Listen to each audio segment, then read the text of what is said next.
Looking for something different? Brad Stevens found a local family who's been bottling booze for generations, even back when it was illegal. Here's a Friday Night Flights that delivers one heck of a kick.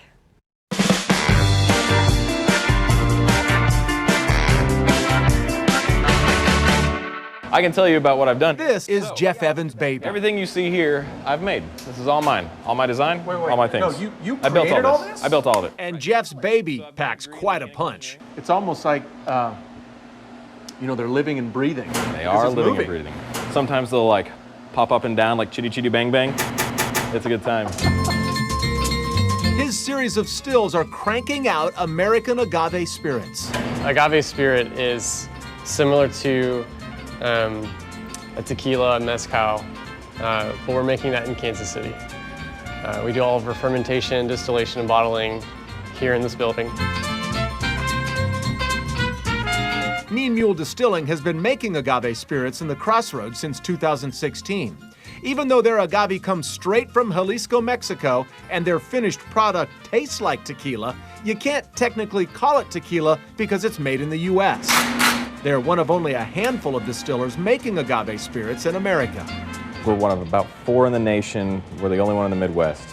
And as of a couple weekends ago, I think we're the largest producer in the States now. Earlier this spring, Mean Mule opened a bar and tasting room in the distillery. Salud.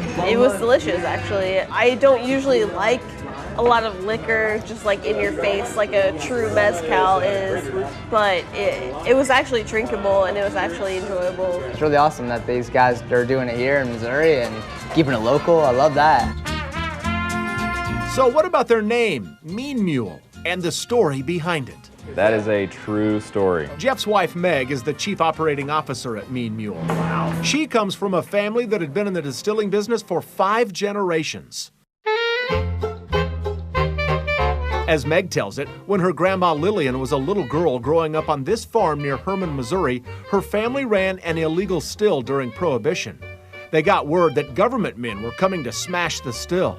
And she remembers her mom crying when the men were walking up the driveway, the revenuers, and it being like a shock to the family. But her great-grandfather was a shrewd man and hid one of these mean mules in the barn with the still. So these 2 guys in their arrogance and really their ignorance kick open this door and come face to face with like 1,500 pounds of mean Missouri fury. And within 5 minutes, one was dragging the other one down the driveway, and they never came back. They were all saved from the mule, so. Wow.